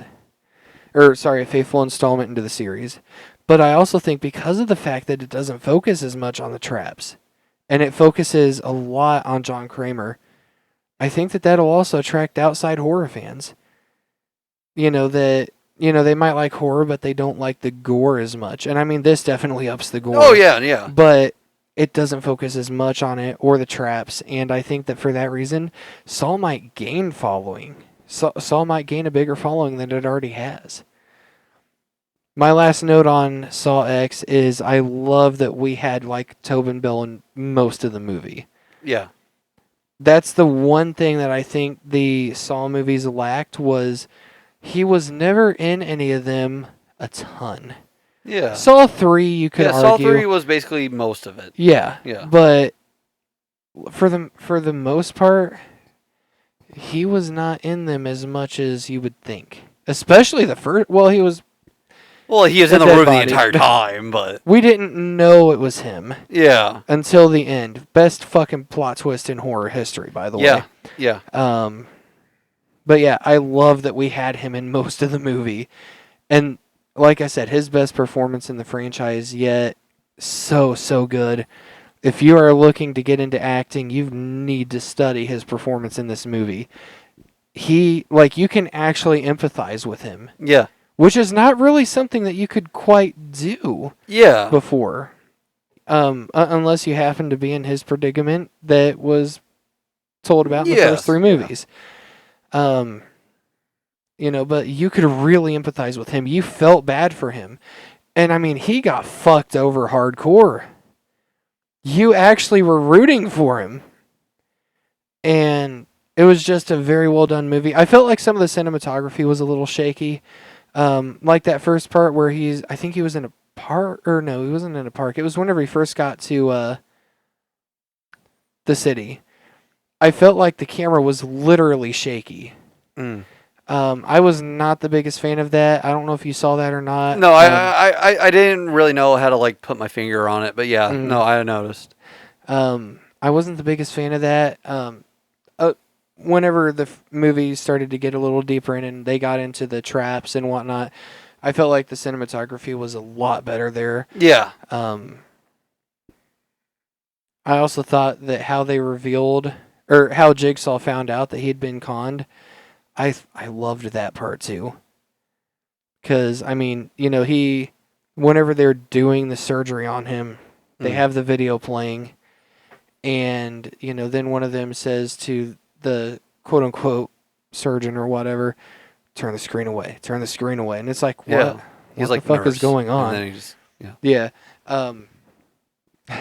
And then he goes back to give Gabriella the bottle of wine that she said was the favorite. And then he sees the DVD. And he plays it, and it's the same thing that he saw whenever he was out. Yeah. Ooh, man. At that moment, you're like, fucking kill these guys, Jigsaw. It was a very well done movie. As far as a star rating would go, probably not any surprise to Matthew. I'm going to give this one a 5 Yeah. out of 5. Can I mention something real quick? Yeah, go for it. Because I don't want to forget. So we've been talking over the last few weeks about the Creator versus Saw. Yes. Creator did win the box office. So yeah, I just wanted to bring that up. We've been talking about it, so I just wanted to make mention of it. Listen, we got about another 5 weeks. Yeah. Well, I'm saying for the opening weekend it won. Well, yeah, for the opening. That's what we were weekend. talking about, I think, for the most part, hasn't it been? We were talking about the opening weekend. For the most part, yeah. I'd say so. I could say So yeah, it won the box office for the opening weekend. I might rewatch the Saw movies. I don't know. I'd say so. I at least would want at to rewatch least the first one. Yes. At least rewatch the first one because, like we established, this one takes place between Saw 1 and Saw 2. I enjoy the first one. It's just the fir- after that it just gets so gory and It does. This one definitely has the most score, I would say, but it has it in less parts of the movie. If that makes any sense. yeah, it does. I don't know. I don't know how much I would agree with that. Specifically with the first trap and ripping out the decapitated bitch's intestines. Yeah, okay, I could see that. Because for me, it would be it was 3. Yeah, I thought 3 was the worst from what I remember. Yeah, because you see a dude get all 4 of his limbs turned around and then his head That is gets true. snapped around. That is true. I would say that that's the most gory moment that we've had. And then the acid, sticking the hand in the acid. Yeah, sticking the hand in the acid, the fallen angel, is that what it's called? Bloody Angel. Bloody angel, sorry. Yeah, like there was that. I feel like we had some more gory moments, but I feel like this was the most balanced out of all of it. Yeah. Where we were between like pretty gory things, and then it would just be like the fish hook up the throat. Mm-hmm. Like that was one of the least gory ones we've ever gotten. Mm-hmm. It's because it was entirely internal. Yeah, no, I don't have much more to say about it than you did. I have my comments about it.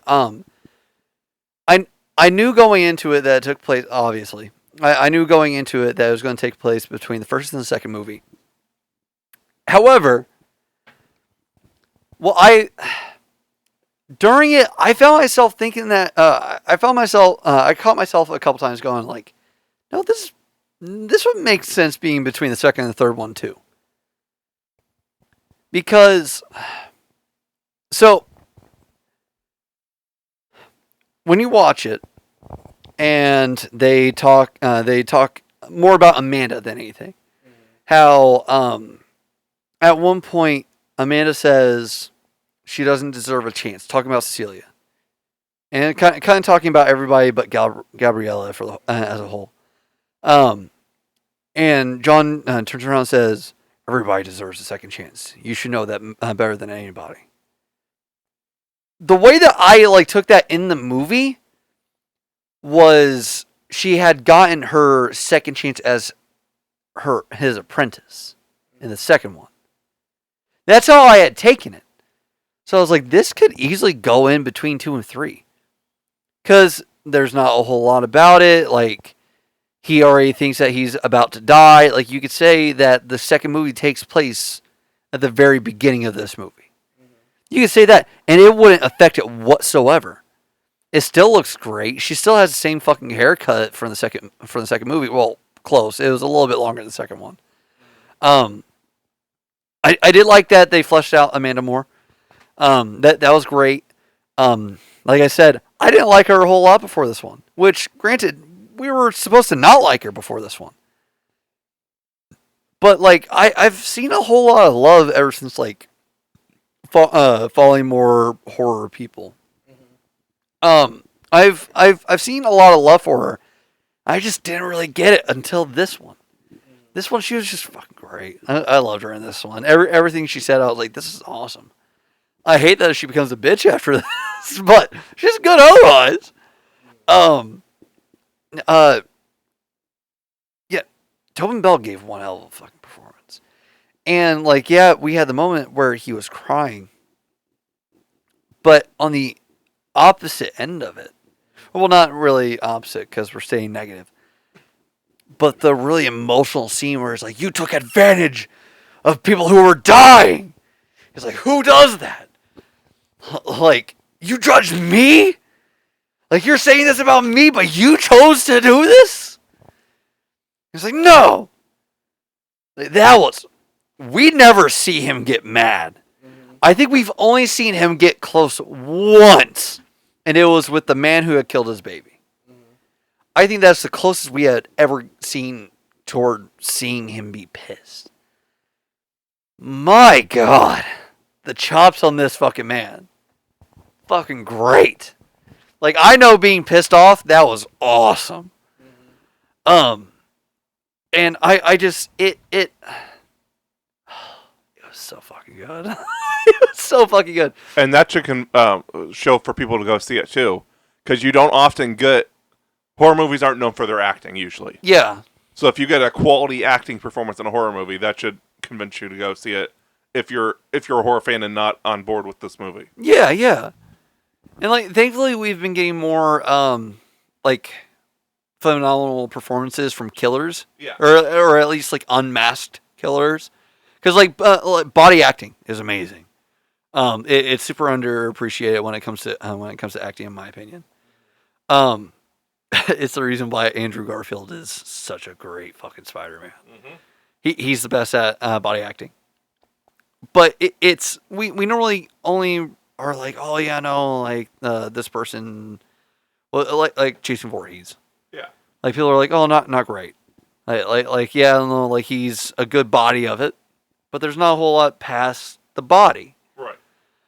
But we've got Mia Goth, and she's fucking turning heads today. Holy shit. I talked about Pearl last week, I think. Fucking great in that one. Going back to the first Scream movie, they were fucking amazing, man. We need more killers with phenomenal performances. Yes. Those are the only ones that I can immediately.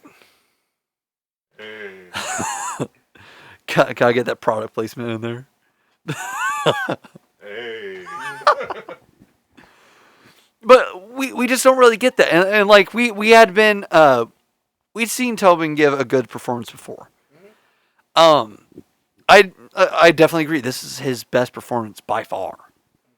But it's just like we'd been told like his story and to feel bad for him, like to a degree, not to like exactly sympathize with the fact that he's basically forcing people to kill themselves or something else. But we've always been told like how horrible he feels, like all the shit that he's gone through and everything, and we've only really gotten that through flashbacks. But to like see it basically in real time is just amazing. I like when a long running franchise, which with this being the 10th film, I would definitely say this is long running. Yeah. I like that with long running franchises, they like to change the pace, kind of. They change it up a little bit. That's one of the things that I really admired about Spiral. It's so drastically different from every other Saw movie. And then Jigsaw was kind of the same. Like that didn't stray too far from the path, but it at least was intertwined more. This one, it just, I loved everything they did with the narrative aspect of it, because we've always had that intermittent storytelling, where we tell a story of the people in the traps, and then we have a consecutive story running at the same time. Where in the original one, it was the detectives running along next to the traps and everything, trying to figure out everything. This one, first of all, I like the fact that he was interacting with everybody. He was showing them his face, which this is aside from his very first victim. It's like the only time we see it during the trap. Yeah. Like the first movie, he got up and walked out, and that's when they realized who the fuck he was. This one, he's showing them the entire fucking time, like, this is who I am. You know damn well what you fucking did. I'm going to give you a fucking chance. Like, he's showing him the entire time. He's talking to him. He's toying with him almost. Like, I definitely, like, I feel like one of the things that we didn't really discuss is like how he must have been during that moment, during all those games, the amount of restraint that he had to put on himself. God, like I was fucking blown away. It's just such a fucking good movie. I said it before, I'll say it again. This is the best Saw movie that we've gotten since the first Saw movie. Like nothing can top the first one, at least. Not yet. Like, who fucking knows? There could be something that, like, basically reinvents the wheel. After Saw X, I think it might be possible. Yeah, I mean, this was fucking close. Like, I think that it... You mentioned it earlier. As soon as, fucking, what's his name? Teddy? Sears? Fucking whatever. Yeah. As soon as the boy toy fucking showed up. Teddy Sears was in it? No. This guy's name was Sears. I just couldn't remember his first name. So I just, Teddy Sears popped into my head. I was like, hey, I know him. No. As soon as Boy Toy showed up outside the fucking warehouse, I was like, this motherfucker's in on it. Because how the fuck else would he fucking know that they were there? Mm-hmm. Because, okay. They said that it was, what, like a 2-week treatment? Mm-hmm. With him being on the concoction? You're telling me that this man, who had gone under the fucking knife and been on this concoction longer than John had. Like, he was, like, doing his fucking follow-up when John showed up. Mm-hmm. They didn't do that shit same day. You're telling me that this guy chose this exact moment to show up. It's like, bullshit.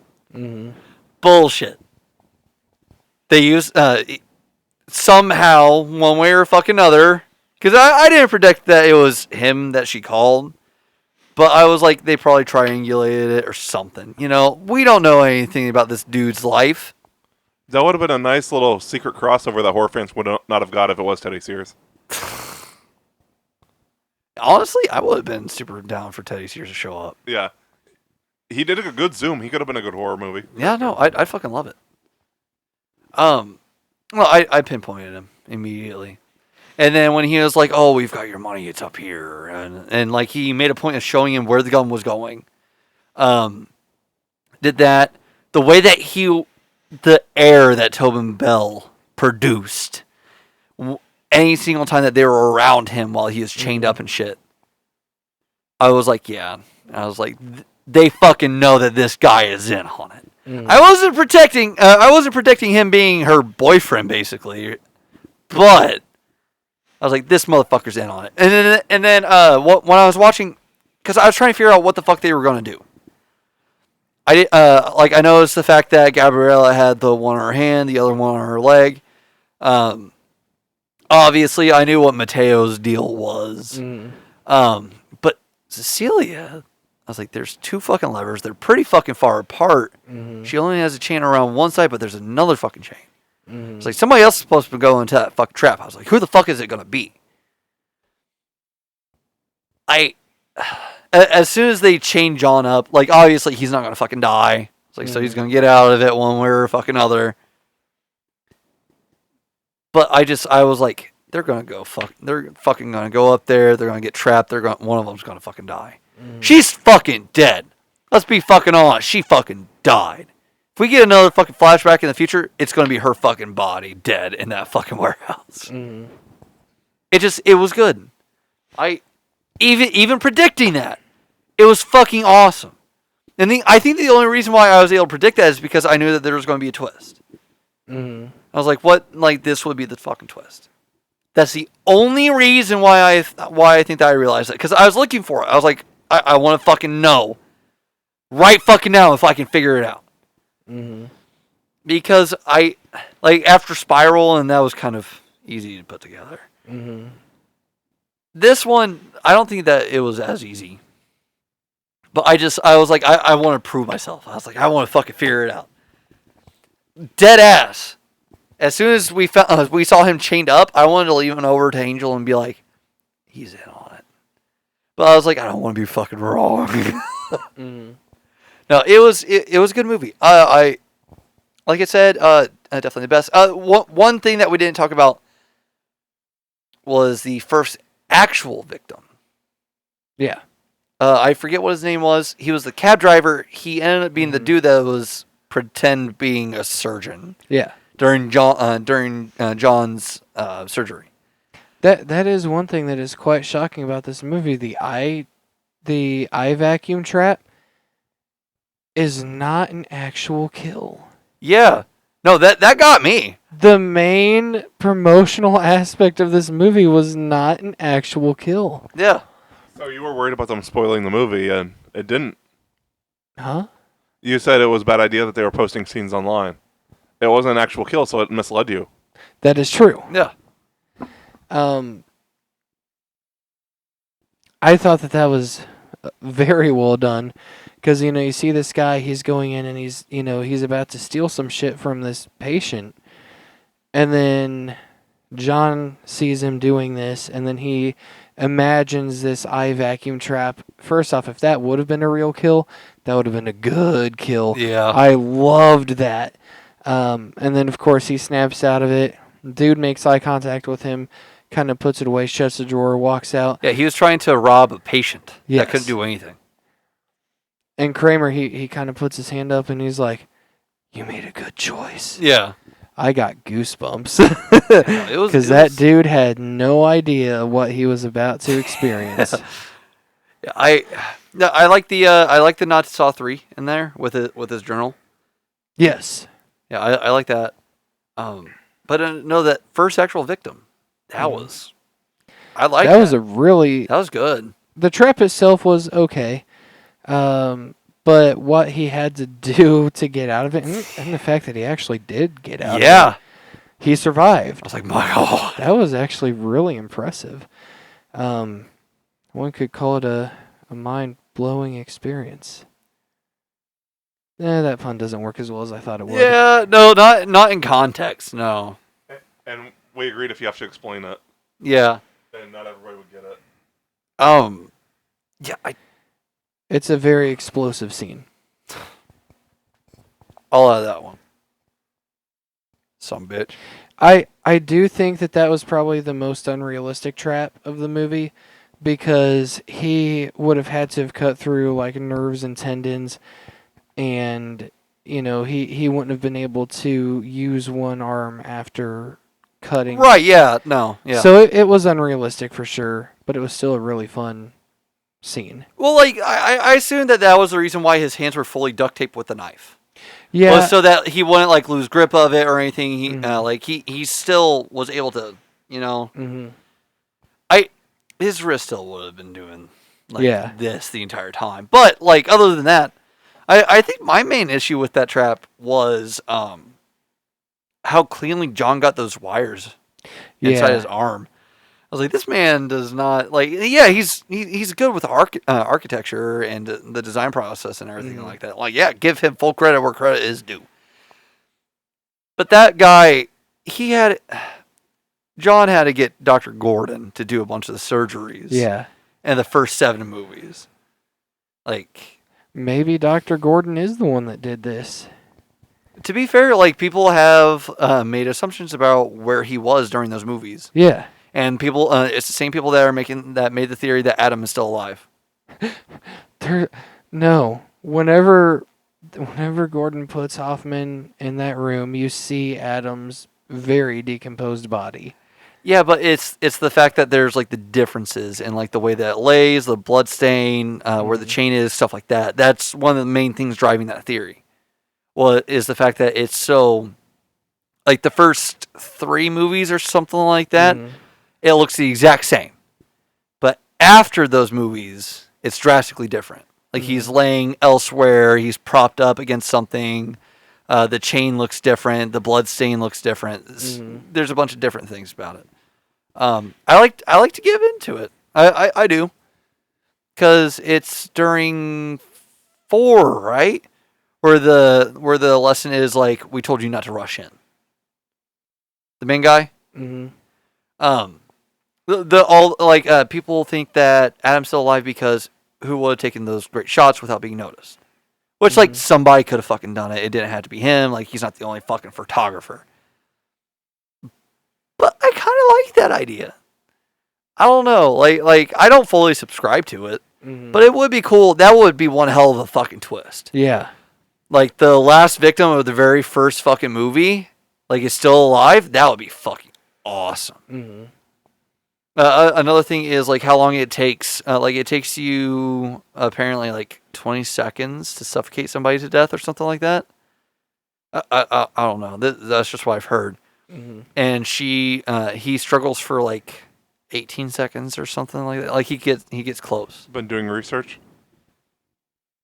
No. Shut up. It's a good thing I'm wearing a fucking mask. This wouldn't be a admit of guilt. Don't say my last name either, so don't fucking know who I am. To be fair, I don't even know how to pronounce it anyway. Yeah, exactly. No, I don't know. I'm excited to see what the future movies are going to be. I'm definitely in the camp of, like, eventually we had to let go of John. Yes. We have to. Tobin Bell's great. I feel like as long as they have something else, Tobin's gonna be like, hell yeah. Like, yeah, fuck yeah. Like, I don't care what the money is. Like, just let me return. Yeah. But you've also got to look at the age too. Yeah, you gotta look at the age. If you commit him to something, like Saw 11, if you commit him to that, she's snoring down there. Yeah, I hear her. That's picking up for the recording. I'm gonna make a prediction. We are going to probably get 2 more Saw movies with Tobin Bell somehow involved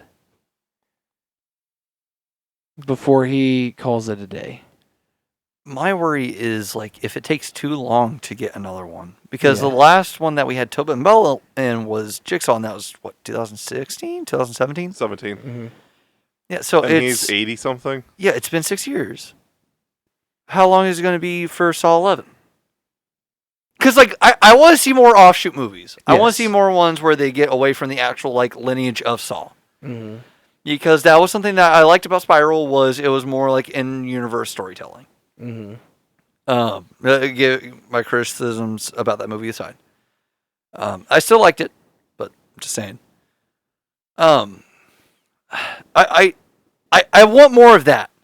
But, like, if we're going to keep doing these in between movies, like, yeah, like, we should definitely prioritize that, because much longer, I'm worried that if they're going to continue doing those movies with Tobin Bell returning. What if he ends up kicking it in the middle of production? Mm-hmm. That's why I didn't want to say, yeah. Yeah, like that is a possible reality at his age. Yeah. now. Look at Ray Liotta. Yeah, He passed away during the middle of a production. yeah. Was it Cocaine Bear? I know that was his Cocaine last... Bear was his last thing. Yeah. It was his last thing, but I do believe he was filming something else at the time. Oh, okay. Well, I feel so bad. I cannot fucking remember her last name for the life of me. Carrie. Fisher? She died the last days of Last Jedi filming. Yeah. Mhm. So they ended up having that's the reason why she was fucking unconscious for most of the movie, Yeah. Mhm. or for half the movie, I guess. Like that was the reason. And it's always, first of all, it's always upsetting for the fandoms. Like it's upsetting in general because somebody died. Yeah. Just want to make that the point. Like I'm not being like, oh well, the fandom's gonna be upset if he dies. That's not the important part. I'm not trying to make it sound like that's the important part. But it's like, first of all, it's going to already add a sad note to it. Right. Like watching John Wick Chapter 4 after Lance Reddick died. Yeah. Every single piece from the Hellboy video game that I've been seeing, Lance Reddick is the voice of Hellboy. Yeah. So it's kind of hard to hear it because he was gone too soon. Mm-hmm. Same thing with Chadwick Boseman. Paul Walker. Heath Ledger. Yeah, it's difficult. And I think that if Tobin dies during the middle of the production, first of all, we're not getting the rest of that movie. We're not. We're not. Like it's going to be insanely upsetting losing him in the first place, but we're not. We're also not getting that movie that would have been his last project. Right. We wouldn't be getting that. We wouldn't. Oh no, I feel like I'm just scared about us getting more movies where Tobin Bell is returning, because I don't want to face that reality. You know, like I don't want it to happen. I don't want to open up my phone on Twitter one day. It's like Tobin Bell dies mid filming. I don't want to see that. Like if that man dies, I don't want him to die working on a project. Right. Because like we were talking about Ghost earlier, there's some fucking unfinished business there. And Tobin Bell loves that character so bad, he doesn't need that unfinished business. No. But I digress. No, it was a great movie. I would love to see more of this storyline. If they do another kind of prequel, I'd be fine with it. It's just I feel like we can't plan for him to be doing more of these going forward. Especially one where he's as involved as he was in story. this one, yeah. I mean, he was in almost every scene. Yeah. So, what's your star rating? Man. If Saw was a perfect 10, the first Saw movie, if it was a perfect 10, I'd give this 9.5. Yeah. Because there were some minor flaws with this movie. Yes. And I feel like I'm not the smartest man. I'm nowhere fucking near it. But I don't know. It was just very obvious to me. Like I know that you said that you hadn't figured that out, which I wasn't expecting that. Mm-hmm. I was expecting to come here and you'd be like, "So you saw that coming too?" I was expecting that. Mm-hmm. No, like I feel like it was a little too obvious.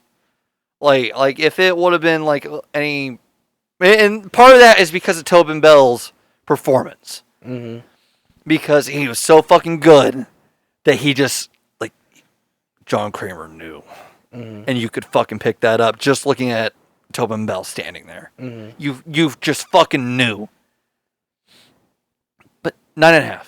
Okay. I'll give it a fucking 9.5 because man was it fucking good. I fucking loved it. This has got to be one of my favorite installments in the franchise. Yes. It's so fucking good. Well, we're going to wrap up in the next few minutes. Do you want to say why you have that book there? Yes, I do. I forgot to make this announcement last week. I put a bar on John making an announcement this week, which granted, didn't have to worry about it for too long. So, some of our early listeners might remember I was coaxed into giving up the fact that I was planning on running a RPG for the podcast and that we would end up posting it at some point. That time has come. October 13th, Friday the 13th. The release date of a movie that I'm into. Yeah. Actually, 2 movies. The Exorcist doesn't come out that. Oh, you said that you're in. Dude, I fucking wish I was in The Exorcist. I thought you said you were in too. No, that He comes was out this into. Friday. Oh, in two. Okay. Yes. Okay. All those puns melted your fucking brain. Not to take over your announcement, I do apologize. No, you're good. You're Yeah, good. You're good. Friday the 13th of October this year is going to be the first. Listen, it all works out. Is going to be the very first episode of our RPG. There's not currently a clever name about it. I want to figure one out. I have no fucking idea. I'm sure I'll come up with something in less than 2 weeks. It'll be on our YouTube channel. It will be on our YouTube channel. It's going to be very low budget at the very beginning, but I promise I want to up the budget as soon as I can. I want for us to end up using maps, which I bought 1 map so far for the RPG. I want us to use maps and minis. I want us to have props. I want it to be pretty good. It's going to be very bare bones at the beginning, so I apologize in advance. But yes, the RPG is finally happening. We're going to be recording very soon. Matthew and Paul still have yet to create their fucking characters, you fucking assholes. Surprisingly, John is currently the only one that has made his character, and even then, it's bare bones. But I'm very fucking excited. Anybody that has seen my Twitter has seen me mention the fact that I've been digging into a book for planning a campaign. It's been for this one. I'm so fucking excited. That's all I've been doing at work basically is reading that book. It's so fucking fun. I am so excited to share this with everybody. I apologize in advance because I'm nothing like Matt Mercer or Brandon Lee Mulligan. It's gonna be a fun time. So make sure to check out our YouTube channel on Friday, October 13th. Yeah, we're gonna have some good shit for you. It's gonna be a blast. I hope so. I'm sure shit gonna have a lot of fun. If I get it all fun. It might take a minute. I think it'll take you all a minute because we're kind of gonna rush into it. I'm gonna teach you the mechanics as we go. We're not gonna have a session where I sit down and okay, this is how you play. Right.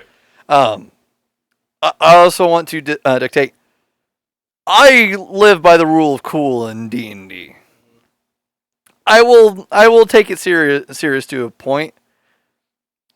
But if there's any vets out there that are rule lawyers, this probably is not going to be for you. I'm going to break so many fucking rules playing this. Your game, your rules. Yeah. Yeah, I think. Okay. I think this is going to be a lot of fun. I have to head out. Yeah, I think this will be a lot of fun. And for you physical media fans, Loki is out, season 1. Oh yes. Yeah. And Prey, the Predator prequel, comes out this Tuesday on Blu-ray and 4K. I'm bummed out. I had to cancel my pre-order. Dang. Yeah, I know. I had to foregoing to see Saw X. Yeah. We're definitely gonna pick those up. Support physical media, as we always say. Yeah. Trying to think if there's anything else before we go. I think that was Once again, the first harvest, October 19th, Shelbyville, Indiana. And first harvest on DVD there, or from Paul himself. I think that is all we have for this week. Yeah. Good night. Good night. Make sure to like, share, comment, subscribe, all that good shit. See you Thank you guys. for listening. Thank you for watching. Bye. I didn't realize it was so late and I have to be up in just a few hours. Oh, Jesus. Why? What time do you have to be up?